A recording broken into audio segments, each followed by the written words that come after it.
se llamaban tierra adentro, la pampa y la cordillera.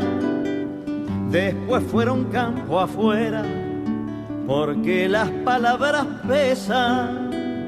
Con esas cosas empiezan a vaciarnos las escenas. Bueno, 12:45 minutos, ahora sí, ya estamos presentando al analista político Aurelio Argañarás, en ¿Y vos qué pensás?, en Radio Tortuga 92.9, para desarrollar su columna hoy titulada La decisión de Cristina. Bienvenido, Aurelio, buenos días. ¿Qué tal? Buen día, ¿cómo les va? Bueno, comenzamos entonces, Aurelio. Sí, yo creo que, en primer lugar, yo diría que los oyentes que siguen a la radio o que han escuchado mis columnas en YouTube, saben perfectamente que para mí la decisión de Cristina no ha representado una sorpresa. Hace muy poquito hablé de la encerrona en que se encontraba Cristina, según mi punto de vista, por la cual le resultaba inconveniente ser candidata y le resultaba inconveniente no ser candidata. Porque en ambos casos está en juego el rol de liderazgo que ha tenido durante mucho tiempo, que se ha ido transformando, porque acá queremos ser siempre fieles a lo que entendemos como la verdad, se ha ido transformando en el liderazgo de una facción del campo nacional y popular, y no del conjunto como lo fue durante sus dos gobiernos. Digamos, de modo que la decisión, para mí por lo menos no es una sorpresa. Yo hace mucho tiempo que creo que Cristina creía que Cristina no iba a ser candidata por estas razones, y me da la impresión de que esta última decisión que ha movilizado todo el hormiguero político no puede disociarse de las cosas que ha dicho en la entrevista que le hizo C5N 1 o 2 días después de su decisión. Sí. Porque la verdad que esas declaraciones, particularmente su versión de que estas elecciones son una elección distinta, porque acá estaríamos viendo una partición en tercios. En tercios, sí. Muestran una visión o constituyen una visión del panorama que presentan las elecciones y una suerte de pronóstico. A mí me da la impresión de que en ese pronóstico hay, por un lado, una sobreestimación de las posibilidades electorales de Milei. Uh-huh. Sí. Pero yo no me quiero meter en el terreno de los encuestólogos, sino en el análisis de la conducta que tienen las fuerzas políticas y sus figuras más importantes. Y en realidad llama la atención que Cristina formule como un diagnóstico una situación en la cual creo que deberíamos convenir que si tiene razón, las fuerzas nacionales están condenadas a una derrota, porque nadie puede tener dudas acerca de qué va a hacer cualquiera de los dos tercios opuestos, ya sea el de Milei o el de Juntos por el Cambio, en caso de que pasáramos a un balotaje, por ejemplo, contra Rodríguez Larreta. Es obvio qué van a hacer los votantes, o por lo menos qué va a hacer Milei, qué les va a querer sugerir Milei a su electorado. Claro. Entonces, si realmente, para decirlo en términos numéricos, si realmente vamos a estar en 33%, nos van a derrotar por el 60% al 40%. Al unirse, claro, los otros. Seguro. Pero más allá del tema numérico, creo que constituye la visión que transmite Cristina. Supongo que será la visión que realmente tiene, no puedo decir que esté macaneando. creo que indica una profunda pérdida de fe en el pueblo argentino, en la inteligencia política del pueblo argentino, que puede estar mareado en este momento, como de alguna manera ella misma lo está indicando cuando habla de que Milei representa la bronca, Claro. la bronca contra la democracia, cosa que es verdadera, pero no se puede, digamos, hablar de un síntoma como la bronca representada por Milei lavándose las manos. Nadie se puede lavar las manos de esa bronca, tampoco Cristina. Ujú. En realidad, estamos los que militamos en el Frente Nacional. Yo nunca he disimulado acá cuál es mi posición como columnista, nunca me he disfrazado de neutral. Estamos en esta situación después de una pérdida de las mayorías que tuvimos, porque analizar cualquier cosa haciendo caso omiso de que en las elecciones del 2011 Cristina ganó las elecciones con el 53% de los votos y con una diferencia de 20 puntos con relación al segundo, y no hacer ningún diagnóstico, digamos, aunque sea aproximado, de por qué esa situación se alteró, de por qué hemos perdido las mayorías. Bueno, la verdad que es una forma muy liviana de encarar el análisis político, porque entonces quiere decir que los méritos de los 12 años de gobiernos kirchneristas son de los que lo conducieron, y los errores no, los errores cayeron del cielo. La pelea contra la CGT que protagonizó Cristina, con Néstor ya desaparecido, la fatídica y suicida sostenimiento del impuesto a las ganancias de la clase trabajadora, que apartó, que llevó digamos, a sindicatos reconocidos, tradicionalmente combativos en el caso de nuestra provincia, como son los municipales y los afiliados de Luz y Fuerza, a votar por Macri, que pudo aprovechar, gracias al error de cobrarle impuesto a las ganancias de la clase trabajadora, pudo aprovechar el descontento para hacer la falsa promesa de que él lo iba a derogar. Pero ¿quién le dio ese plato servido a Macri de explotar esa injusticia que significaba el impuesto a las ganancias? Y se lo dio el gobierno de Cristina, que sostenía la teoría realmente terrible, que es una gravísima responsabilidad, de que el impuesto a las ganancias a los trabajadores era la base para sustentar los planes sociales.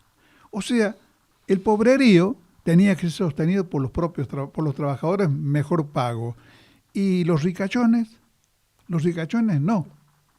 Los que tenían renta financiera o hacían juegos de bolsa, no. Ellos no tenían que poner la plata para mantener. Entonces, si uno sostiene que una porción de los trabajadores, los que están en una mejor situación, tiene que sostener al resto mientras exime de impuestos a sectores del mundo financiero, en realidad lo que está generando es una rivalidad interna dentro de la clase trabajadora.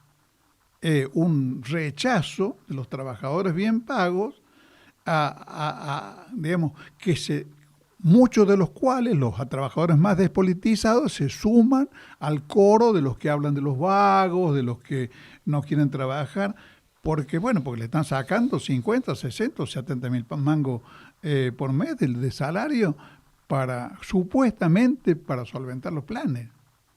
Que en un sistema tributario completamente regresivo e injusto, porque ya de por sí tenemos el IVA, que es un impuesto absolutamente regresivo porque grava a los que menos tienen. Por igual a todos, sí. Claro, sí, por sí. igual a todos, como Claro. si todos tuvieran la misma Sí. riqueza. Sí. Y encima le sumamos un aporte importante de impuesto a las ganancias al salario, Bueno, la verdad que estamos creando una especie de bomba de tiempo desde el punto de vista político y un sistema claramente injusto desde el punto de vista tributario. Bueno, eso no cayó del cielo. Eso fue fruto de una visión y de una decisión política. Yo sinceramente creo que si se verificara, que yo dudo de que se verifique, el cuadro de los tercios, además, habría una gravísima responsabilidad en la conformación de esa divisoria en 3 tercios de los sectores que han practicado el tiro al frontón durante todos estos últimos años contra el gobierno de Alberto Fernández, que es un gobierno que no es el mejor gobierno que pudimos tener, pero es un gobierno que no puede equipararse al gobierno de Macri. Es un gobierno que, con debilidades, con errores, como sea, pero se ha posicionado permanentemente en el campo nacional. Ha generado reactivaciones de la producción y del trabajo. La disminución de la desocupación es muy clara. La reactivación industrial es muy clara. Esta semana salió en un periódico de Córdoba un análisis de la situación de la industria automotriz, que en el primer trimestre del año ha vendido muchos más autos que el año pasado, y que está trabajando a pleno. Sí, todo eso ocurre con bajos salarios, eso es verdad, pero dentro de un marco, y por eso digo que digamos que hay una especie de desequilibrio en el juicio que se formula desde el sector fans de Cristina contra Alberto Fernández. Todo eso ha ocurrido en un marco en el cual la economía global muestra en distintos países situaciones que tienen características similares a la Argentina. A lo mejor no en relación a la inflación, pero sí en relación a deterioros graves del poder adquisitivo de los sectores populares. Francia, Inglaterra, Europa en general muestran cuadros en los cuales está repercutiendo los efectos de la pandemia, los efectos de la guerra de Ucrania, de la suba de los precios de la energía. En Gran Bretaña, ¿qué decir en el mundo desarrollado, en el mundo solvente? Sí. La inflación de alimentos alcanzó en las últimas mediciones un 17% anual, que para ese tipo de países es una barbaridad. Una barbaridad. Sí, inédito, ¿no? Para esas sociedades. Es una barbaridad. Uh-huh. Además, el lector, el oyente argentino, tiene que saber que eso está ocurriendo en países como Inglaterra sin que les aumenten un peso los salarios. Cosa que acá hay una pugna entre las paritarias y la inflación, que si bien es cierto que a la larga se acentúa el deterioro salarial, pero hay una pugna porque al mismo tiempo el gobierno, cosa que no hubiera hecho un gobierno de Juntos por el Cambio, ha mantenido firmemente abiertas las paritarias para que los salarios se vayan actualizando con relación a la inflación. Claro. Y en tal caso se puede señalar, por ejemplo, como algunos sectores lo han dicho, a mí me parece acertada esa crítica, que no se ha dado una suma fija de aumentos que ayude a los sectores que tienen menores ingresos y que tienen menos capacidad de negociación salarial. Pero la propia CGT durante un periodo, últimamente parece que ha cambiado de posición, sostuvo que estaba en contra del aumento de una cifra única. Entonces, Pero bueno, vuelvo al tema de lo que manifesté como falta de fe en el pueblo argentino. Yo creo que el pueblo argentino está profundamente confundido, pero no solamente, y aturdido, no solamente por la sucesión de plagas de Egipto que hemos vivido, sí, sino además porque no hay un mensaje coherente. No recibe un mensaje coherente de ningún sector de la vida política. Si en lugar de pelearse como gatos y perros, la militancia y la fuerza del Frente de Todos hubieran puesto la energía en explicarle al pueblo argentino, en primer lugar, la magnitud del daño que hizo al país el gobierno de Macri, que es algo que no se puede soslayar cuando se habla del gobierno de Alberto Fernández, porque el gobierno de Alberto Fernández recibió el país con ese paquete. Ninguna fuerza política, ni la propia Cristina, hablan de no acordar con el Fondo Monetario, de una ruptura, de un desconocimiento de la deuda. Eso no lo planteó nadie, ni ninguno de los economistas o seguidores de Cristina, ni la propia Cristina han planteado eso. Entonces lo que se discute es una cuestión medio esotérica acerca de qué se podría haber negociado mejor. Y se desconocen muchos elementos dentro de la cuestión, como el hecho, por ejemplo, de que estos préstamos de bancos semipúblicos o de organismos financieros internacionales no se hubiera conseguido ni uno solo si no se hubiera acordado con el Fondo Monetario Internacional. Ni siquiera los chinos estaban dispuestos a respaldarnos si pateábamos el tablero. Entonces, la Argentina, vive, después del gobierno de Macri, acorralada. Y el gobierno ha gobernado dentro de esas condiciones de acorralamiento y además castigado por la pandemia y por la guerra de Ucrania. Eso por un lado. Por otro lado, al mismo tiempo se ha puesto el esfuerzo, y eso creo que es público y notorio, en desarrollar algunos proyectos que si el país es bien manejado, como ha dicho Feletti en estos días, la van a hacer, y Feletti es kirchnerista, ¿no? Se ha dicho de paso.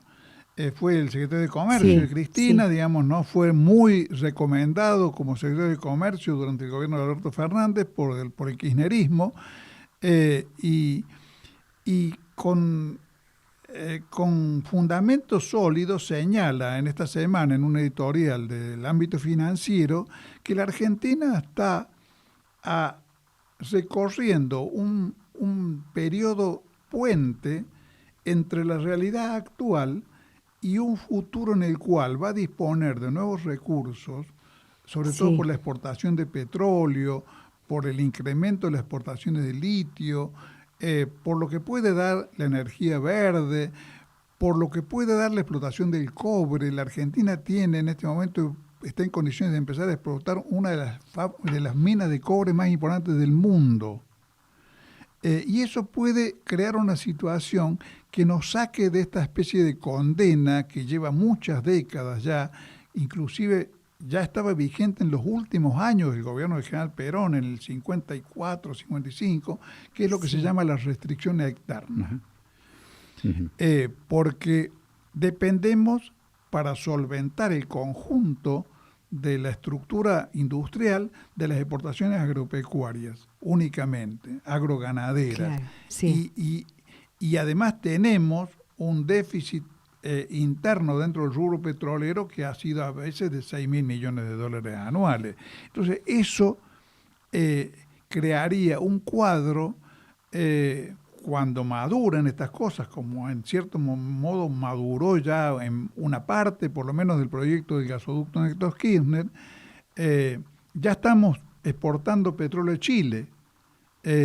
por cifras que van a significar más o menos una entrada de 1.500 millones de dólares al año. En el 2024 se calcula que vamos a ser exportadores de gas a Bolivia, que ha sido proveedor de la Argentina durante todos los últimos años, y lo mismo Brasil. Entonces, ahora, de todo eso no se habla. Se habla del pusilámine de Alberto Fernández, se habla de cualquier cosa menos de las cuestiones centrales de la economía argentina, de que dentro del cuadro de la economía global y de la situación heredada del gobierno de Macri, si bien las cosas que se han logrado no son para descorchar champán, pero tampoco son para considerar que este es un gobierno pésimo. ¿Vos crees, Aurelio, que estas últimas elecciones que se dieron en distintas provincias, fue tenido en cuenta esto que estás mencionando vos?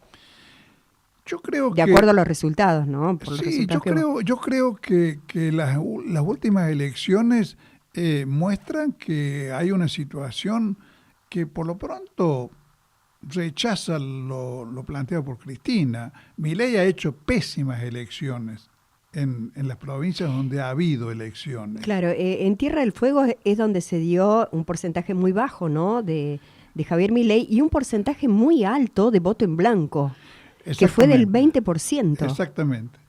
Sí. Bueno, nosotros hemos sostenido acá en la columna que Milei es un síntoma. Lo que dice Cristina, yo lo comparto. Milei es un síntoma de un alto grado de desaliento y con elementos de bronca que hay en el pueblo argentino, y que incluso yo he llegado en una nota periodística en papel, escrita, que se llama Los orígenes de la grieta, a señalar que es algo que viene acumulándose desde 1955, porque no hemos tenido gobiernos que nos saquen definitivamente de la inestabilidad, de la zozobra, y hemos vivido en el mejor de los casos, porque a pesar de lo que estoy diciendo, yo creo que muchos oyentes pueden recordar que siempre he dicho que la experiencia del kirchnerismo fue lo mejor que nos sucedió después de la muerte del general Perón. Pero lo mejor que nos sucedió porque pudimos vivir algunos años de alivio, pero nada más. Nada más, el país no fue transformado por el kirchnerismo. Recuperamos algunas de las cosas que habíamos perdido en la década del menemismo, como recuperamos YPF, recuperamos aerolíneas, pero muchas otras no las recuperamos. No recuperamos los puertos, que siguen en manos privadas, y que ahora parece ser que el pecador es Alberto Fernández, pero durante el kirchnerismo tampoco los recuperamos. No recuperamos el Paraná, no recuperamos los teléfonos siguen estando en manos privadas, y cuántas otras cosas no recuperamos. No recuperamos el control del comercio exterior, y además hubo un deterioro general del aparato productivo que no fue, digamos, el kirchnerismo creó mucho trabajo, por eso es válido hablar de un momento de alivio, pero no de un momento de honda transformación. En el caso de la energía, el kirchnerismo reaccionó bastante tarde, reaccionó en el 2012, después de 9 años de gobierno, donde venía confiando en la iniciativa privada. Yo me acuerdo que tengo un escrito, está en mi sitio, lo puede ver cualquier lector, que donde cuestiono una frase desafortunada de Vudú, diciendo que antes de la 15 días antes de la estatización de YPF, donde decía que lo importante no era que YPF fuera privada o del Estado, sino que tuviera una política nacional. Como si fuese posible que la Repsol, que no es nacional ni siquiera en España, fuese nacional en la Argentina. Y mientras tanto se iba acumulando, que eso fue lo que precipitó la decisión de reestatizarla, se iba acumulando un déficit en el comercio exterior dentro del rubro del petróleo, que era el fruto de que los españoles vaciaban los pozos, no hacían exploración y estaban y fugaban el dinero obtenido en la explotación petrolera para hacer inversiones en África. Bueno, y durante 9 años el kirchnerismo contempló eso sin hacer nada. Afortunadamente, en el 2012 claro, reaccionó, sí. Pero digamos que reaccionó tarde. Entonces, la confianza del pueblo argentino se va a restablecer en la medida en que se le hable con la verdad, en la medida en que los que son errores se reconozcan como errores, en la medida en que el debate público tenga honestidad, profundidad y claridad de contenidos, y se sitúe alrededor de los grandes problemas nacionales, no de la pavada del día a día. Pero eso no ocurre. Creo que, para cerrar, creo que la decisión de Cristina nos lleva a unos pasos. Espero que se termine con el tema de las zancadillas internas, que se creen las condiciones de una especie de interna civilizada, y que la interna no se les rehuya, porque la interna va a ser la ocasión de un debate fructífero. Si ese debate es bien llevado, va a recomponer el ánimo del pueblo argentino, porque hay fundamentos como para darle confianza, expectativa y esperanza al pueblo argentino, pero eso depende de que se ponga en práctica la tan declamada consigna, pocas veces cumplida, de primero la patria. Gracias, Aurelio. Muchas gracias. Hablan del ornitorrinco, de Grecia y de las cruzadas, pero jamás dicen nada de asuntos americanos, ni del alma del paisano que se jugó en las patriadas. Y así van formando peones tilingos y perdedores que no distinguen errores ni entran en la discusión pensando que la